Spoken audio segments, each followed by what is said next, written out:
Swayam Prabha. Digital India. Educated India.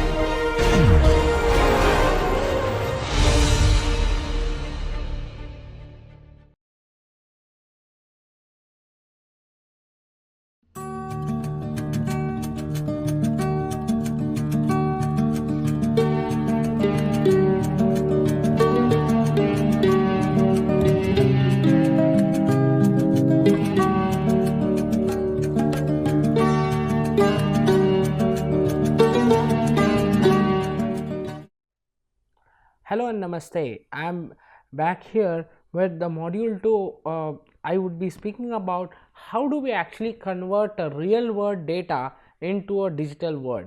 So, when we look at real world phenomena, it is quite complex, and the way it has to be represented has to be taken care of with various issues. So, this module is mainly looking at how do we handle the real world data, how do we convert it to a digital world data, then finally how the system or a GIS or geographic information based system actually looks at this data. So, that is what we would learn. So, when I am looking at this module, the previous module was completely an introduction to the subject, but this module is basically giving you a flavor of how GIS works. So, this is the second part of the module, which actually is giving you a flavor is how to start working with geographic information system. So, let us look at the concept that would be covered in today's class. It would be, I would first look at what do you mean by a real world model, then look at principles of a real world model, wherein I would give you an examples of how real world is, how and what kind of modeling techniques we have to use. Then we will look at how do we see the real world information in terms of digital world. When I say entities here, everything that is in the real world that can be represented in a digital world is nothing but an entity. So, entity, as I said, can have huge number of attributes. In the previous week, we have learned that attributes can be both spatial and non-spatial. So, entities can have huge number of spatial and non-spatial attributes. We will look at this. Then we will also look at how entities, attributes and relationships are built. What do you mean by relationship, and how each of these specific qualities are then linked. So, when I get into the real world model, for example, let us say that this room has several human beings, several students who are sitting here. So, when we look at each and every student, they have their own way of thinking, own way of analysis of data for building the models. If I have to build a model, if I have 100 students sitting in this class, each of the 100 students will have their own way of putting it forward. If I am looking at the urban model, economists will have their economic inputs into the model, whereas a geographers have their own way of looking into the model, whereas the architect would refer it to in a different way. So, the thinking, the capability and the way it is interpreted is very different. So, when I have to look at any real world phenomena, this has to be taken into consideration, and this is foremost important when we are looking at real world, which means to say that we have to capture every information of every one of these. Otherwise, your model may fail in the context when you are applying it to the real world. It may work in your lab, but when you go out and apply it on the land, it may fail to a very large extent. So, then can GIS handle it? Yes, of course. GIS, with a multitude of tools, the science that is built behind these tools can handle the collective model of real world thinking. When I say collective model, it is everyone's thinkings can be captured. Only thing is that users should be able to interpret every detail of that particular model. Okay? And moreover, when we are building a model, we should start thinking independently than looking at only domain specific. We should not remain domain specific, but look at more aspects of how everyone perceives that particular model to be represented. If let us say we are trying to capture maybe how a particular city is growing. So, we have to look at the physical aspects, we have to look at the economic aspect, we have to look at how if there is an industrial area that is coming up, how it is actually benefiting in all the aspects, and whether physically it can come into that aspect, and if it has this kind of structure, what kind of structure it actually can have. If it has this kind of structure, will it affect the environment, or through emissions of certain gases. So, all of these has to be taken into consideration if the real world model has to be built perfectly. So, that is very important when you are looking at GIS. Is just a tool, GIS is a system, GIS is science, but the way the data is fed into the system, that is where it produces output. If there is the data itself is junk, then it produces an output that is completely garbage. So, if the data is real good quality data, I would also speak about how the data quality has to be assessed. So, if it is a good quality data with certain way of collecting the data, then GIS can give you extremely good results. So, the real world model can translate as a data model. So, when you are looking at the digital world, it is represented as a data model. So, each and every aspect is converted as a data, and this data model sits in a database. Okay. So, this fits into a database and it has relations. So, now the first thing is you have a real world. If you are putting it into the digital world, then it converts it as a data model.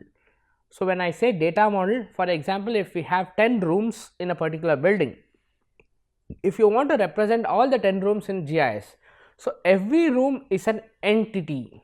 So, please understand this, every room is an entity. Okay. So, this entity fits in a database with a specific ID. Okay. So, each ID will be linked, for example, the size of this room, the capacity of this room, the lighting in this room, the audio visual capacity of this room, all these are qualitative quantitative data, the spatial non-spatial data. So, these are attribute information for this particular room which has a particular ID. So, this attribute information can be linked to your entity through a relationships.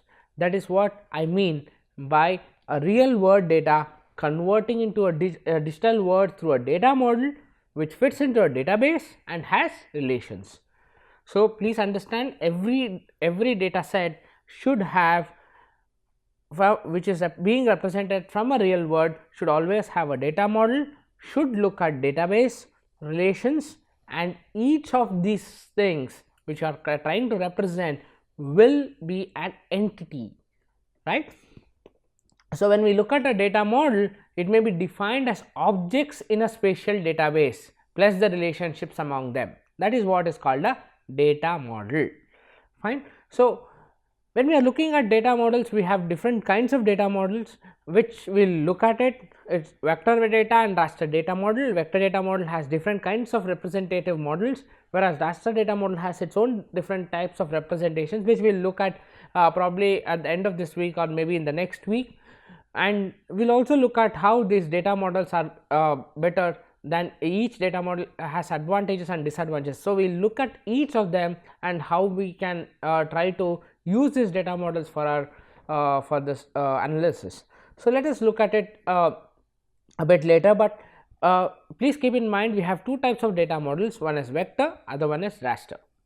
Any photograph, for example, you would have taken a photograph, zoomed in to the photograph. So, you will find it as a square number of square boxes with certain color density. Yes. So, these square boxes are nothing but pixels in those images, okay, pixelated data. So, when you see that, that is nothing but a raster data.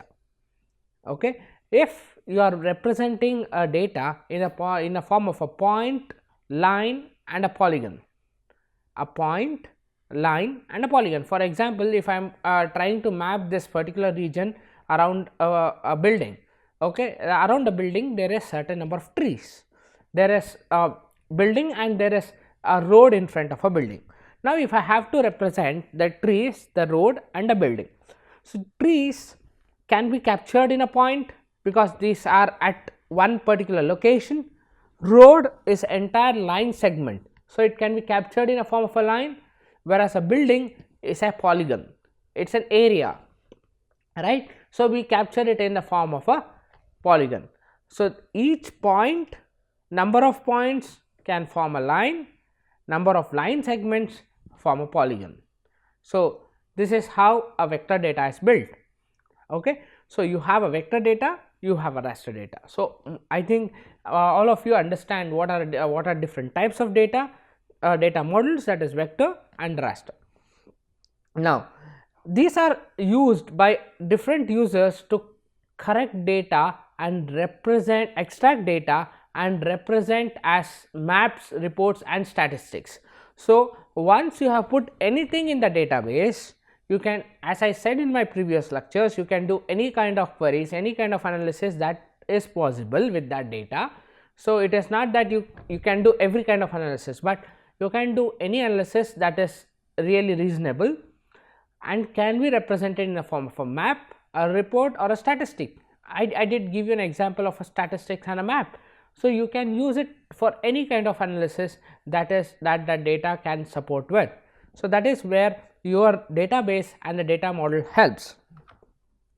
So, when we look at the flow of a real world, so though I will speak about this in my maybe in the next lecture, but I would like to give you some information before, because it would give you some understanding of how the real world is translated into an normally an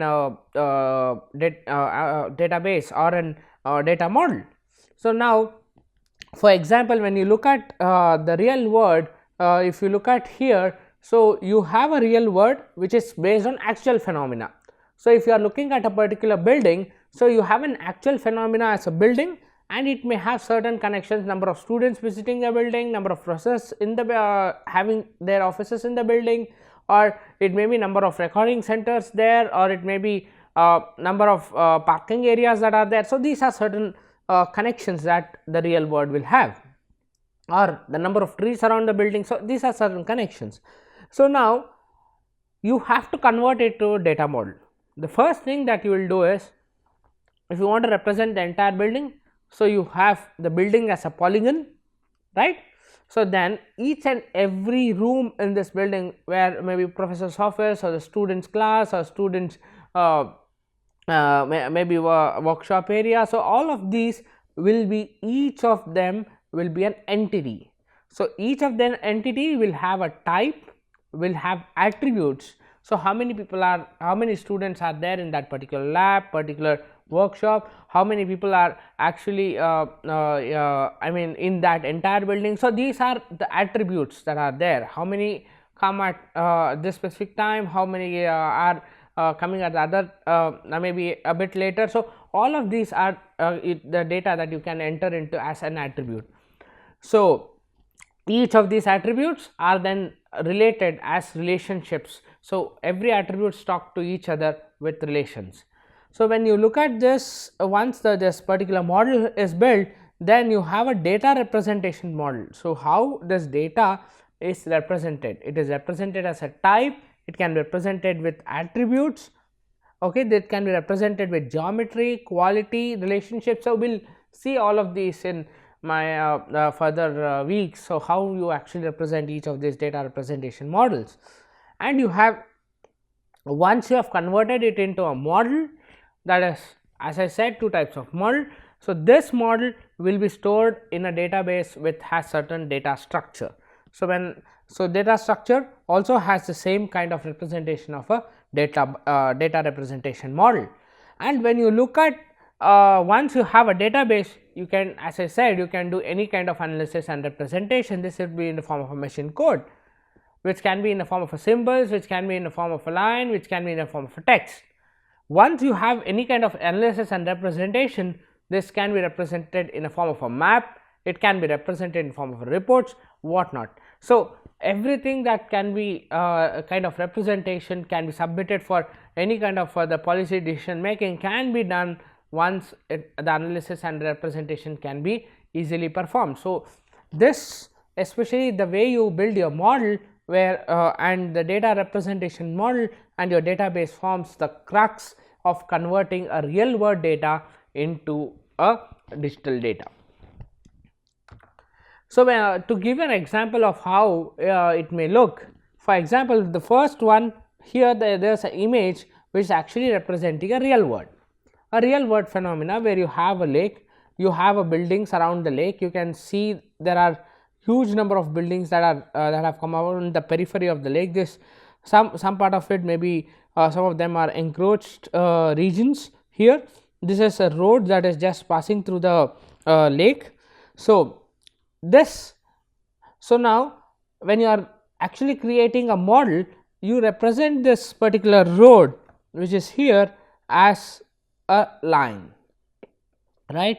Each of these buildings will become, if you see here, if you see the cursor, each of these cursors actually become a polygon, and when you see this lake also is a polygon, okay. And you have certain points, for example, here you have certain vegetation here, certain trees here, etc. So, these becomes a points.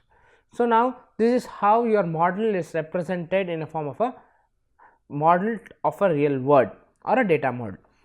Now, data representation model is then converted something like this. You have, for example, if you are representing it as a if you are representing as a raster model. So, when you look at this is nothing but water body, you have certain open spaces here, you have complete urban area, and you have certain small maybe vegetative region and certain open areas that are there here. So, this is nothing but a data representation model in a raster model in for the real world. Now, then once you have done it, you have a database. So, now conversion of this, for example, there is a polygon, one of those polygon is nothing but a gym, other polygon is again a gym. Then you have certain letters that have been given for maybe a lettering in terms of each of these building is given a particular letter, okay. Then we represent it as in the form of a size of a building, then operating hours. So, if this is an maybe an office building, so we also we have represented as operating hours. So, these are nothing but your database. So, when you look at this, it is, these are the entities, the shape, the polygons here, and I have given a name. So, it is associated with an entity. Now, then these are the object IDs which we refer always in order to connect with or represent a particular data. Then these are the attributes. So, this is the these are the qualitative informations that are there. So, these are the attributes. So, now each of these is represented by a relation in terms of size, relation in terms of operational hours. So, that is about how you have an entity, you have a relation, and you have a object, so or a database. So, this is how the entire flow of a real world model will be. Then once you have done it, you will analyze only, you may crop a certain part of the region, analyze it, and you can show this is how different maps, different representation are there. Now, when we look at this as a real world model, so we have to look at how the principles actually work in real world model. So, when we look at a real world model and it has to be represented in GIS, it has to be extremely simplified model, otherwise it cannot be easily interpreted in terms of the common user who wants to just get an information about what data has been collected and how it has been represented. The uniform phenomena can be classified and described in the real world model, that is converted as a data model by applying elements of geometry and quality. So, we look at what is elements of geometry, but just for your information, it is the real world model is converted to a data model by having elements of geometry. So, geometry, I would speak about what are different elements of geometry and what is the quality. Important, the very important aspect, as I said before, is the quality of data. If you have a good data, so you get a good output. If you have a bad data, when I say bad data, it is not the data quality is bad, the way it is collected or the way it is represented is a bad data. So, having a bad data, so will give you a junk output. So, the data model is then transferred to a database that can handle digital data, from which the data can be normally presented. So, when we are looking at the real world model, you normally have the real world model that determines the data need to be acquired. So, when you physically look at the real world, you know what are the data needs that are required in order to convert it into a database or a data model.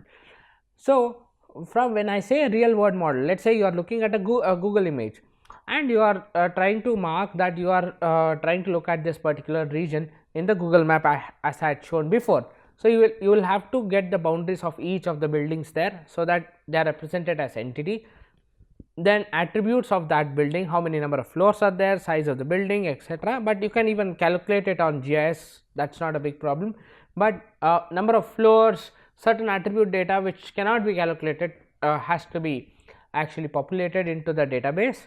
So, once you have populated in as an attribute data into the database, now that is what actually the real needs are. So, it depends on the data user whether you need the height of a building, whether you need the size of the building, whether you need number of floors in a building, the occupants of a building, population of a building. So, it is dependent on the user what kind of information he needs. So, once he looks at the physical information from the earth surface, then he can understand, okay, these are the specific aspects that I have to collect. So, once he goes, he can to the field, he can collect all those information, and he or she can collect all the information and come back. Once the information is collected, the information is now represented as an entity. That is what I spoke about when I gave an example of a building and number of rooms in a building. So, always a real world model is represented as an entity. So, now when we look at real world model, it is absolutely not possible to devise it as a phenomena. Okay. So, how it is not divisible as a phenomena of the same kind, I would explain it in my further slides, but it is quite dynamic. Real world data is quite dynamic. So, it is hardly very difficult for us to understand or put it out in the form of a data model. So, that is how your data model has to be quite efficient in handling the real world data. So, when we look at entity has type classification, entity has attribute classification, entity has relationships. So, type of entity, the type of attributes that it can have, and the relationships between these attributes define your entire database. So, this is what everyone has to remember. Always entity is dependent on type classification, attributes and relationships. Now, when you are looking at entity for type classification, the concepts of entity types assumes that uniform phenomena can be classified as such, and it need not be a different phenomena. Some entities may need to be categorized. For example, road. When you are looking at a road as a class, entire road is an entity. Okay, but road, when you are dividing it, you need to have whether it is a NH road, whether it is a SH road, ODR, MDR, whatever kind of roads these are. So, this is how you actually classify the roads. So, entity is then classified based on this. Each entity must be uniquely defined to prelude ambiguity. You cannot have something that is NH1 and NH1A. So, that kind of, I am just giving you an example, but that kind of ambiguity should not be there, whereas if it is NH1, NH2, NH3, it is very well taken, because it is easier for your database to understand these are different representation of the same entity, or say, classes of representation of the same entity. So, for example, if you have an house, that must be defined in such a way that it is either a detached house at number 1 UNESCO mark, is classified under house, not under industrial building. If, for example, there is let us say we are looking at an academic campus. So, there is a house of a faculty that is there in the academic campus. So, when you are representing this house, this has to be under house, not under industrial building. Okay. So, and it is an detached house at number 1 UNESCO mark, that is the way you have to represent. If you just say a detached house and you do not give a reference to that it is not a house under industrial building, then you are going to mess up the entire database. So, it would give wrong results for different kinds of analysis. So, it has to be completely classified properly. Then when we look at geographical data, a geographical data, an entry might be along the unique category of that particular area, or it can be a dependent category. So when we are looking at the entity type, is also can be a nominal scale or a qualitative data. So you can have a nominal data and a qualitative data. So but geographical data can be divided based, see there is a difference. So now what I am speaking is about attributes and the entity. So now when you are looking at the entity types can be only nominal and qualitative, whereas when you have a geographical information along with the entity, then it becomes a geometric data or an attribute data. So you can have two types of data attached to an entity, which is geometric data and attribute data. So that is how an entire data model is defined. Then attribute data can have a qualitative data and a quantitative data. So when we look at this entire scape, you have an entity, you have entity can be represented in two types of data, or can be connected to two types of values or classes. It can be geometric data and attribute data. So then attribute data can have both qualitative and the quantitative data as per the requirement. Okay. So when we look at the attributes, for example, when I have considered here is you have a particular remotely sensed image. This is of certain number of lakes. So when you look at it, this attribute data can have all qualitative and quantitative data. For example, here the attribute is altitude, lake area, maximum depth, the fish, if it is present or not, whether what is the volume of a area, the basin of a basin area in hectares. So all of these are quantitative, whereas these are qualitative data. So both of this can be represented that. So each of this attribute is then linked to an entity would have an ID. Based on all of these, data can be easily extracted whenever necessary. So when we are looking at attributes as I said can have a quantitative data. So it is based on kind of accuracy that you need. You have a nominal, ordinal, interval and ratio scale. The way the attribute scale is represented is something like this. For example, most of you know what do you mean by nominal scale. So similarly, we have an ordinal scale where you rank the order of maybe your students or whatever or the data. Then you have an interval scale where you represent intervals, and you have a ratio scale where you are representing a ratio. For example, the marks, how much marks out of 1000 that student has scored in a particular semester, or interval scale I can define it in the form of a CGPA. What is a CGPA of a student on what scale? Okay. So this is how you can represent an attributes. Okay. So this is how an entity is linked to attributes in a form of a scale. Now when we are looking at attributes again, so when you are when I did speak about the previous scale, so this is how the attributes can be represented from a nominal to the ratio scale. So the first level of accuracy that we can see is a nominal scale, whereas the ratio is the best kind of accuracy that you can always receive when you have a scale that is better. Okay. So that is what I have explained in this particular slide, wherein it is I have given examples of how the ordinal scale, how interval scale and the ratio scale works, and how an entity can be represented or in the form of attributes and is connected. Now as I said, relations. So for example, if I have a building here, so number of pipes that are actually connected to that building, and then it has a certain number of pipes that is connecting to the main sewerage. So that is saying a property of that particular building. That is a relationship where a pipe belongs to. So that is a relationship. So this belongs to is a relationship, or it pertains to is a relationship. Then you have if you are looking at a country, it comprises of states, number of states that this particular country has, the population, the state. So that comprising is again a relationship.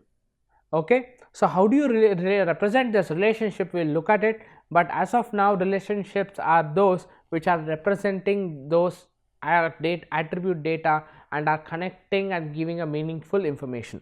So that is what you mean by an entity relationship. So in a summary of to summarize, we have looked at real world model translating into a data model. So, you have a real word, you have a data word. In between that you have a data model. Okay, the way it is represented in a data model, then converted into a database. Any query on this database to analyze and represent it as a real, as can be represented in a form of a maps or graphs or any kind of statistical analysis. So, I have also spoken about what is the flow from a real word to the data, how the data model is being built. Then you have entities in the real world model, that is type classification, attributes and relationships. So, what are different type classification, different attributes, different relationships in a particular model. Now, you have a geographical data. When I say geographical data, always has geometric data plus an attribute data. So, when I am representing it in a data model, entity is will comprise of, not always, but will have geometric data plus attribute data when it is actually representing the real world. Okay. In a normal database, the entity will always be connected to an attribute data, but when you are looking at the spatial part of it, it is always connected with the geometric value plus the attribute data.